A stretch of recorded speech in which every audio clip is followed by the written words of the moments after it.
खबर शामिल करते हैं भावर नगर से। न्यूज़ लाइव की नुमाइंदा दुआ राजपूत की रिपोर्ट के मुताबिक ये भावर नगर के बाजार हैं और सिर्फ अमला मौजूद है, खरीदार कोई नहीं है। करोड़ों रुपए लगाकर रिलीफ के नाम पर सिर्फ भरम रखा गया है। इससे तो अच्छा था गरीबों को आटा, चीनी, घी, बेसन, चावल और सब्जियों की कीमतों में कमी की जाती, मगर हमेशा की तरह डीसी साहिबान तहसीलदारों की जेबें गर्म की गई हैं। ये सब अफसरों को माल बनाने के तरीके हैं कि इस तरह से फ्रॉड किए जाते हैं। करो फ्रॉड, अल्लाह ताला की लाठी बेआवाज होती है।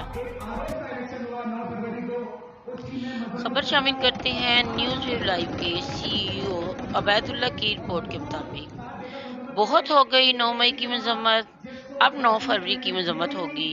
8 फरवरी को होने वाले इलेक्शन के असल रिजल्ट को अगर नहीं जारी किया गया तो अब हर जगह 9 फरवरी को जो आरओएस का इलेक्शन हुआ इसकी मजम्मत हर प्लेटफार्म पर होगी।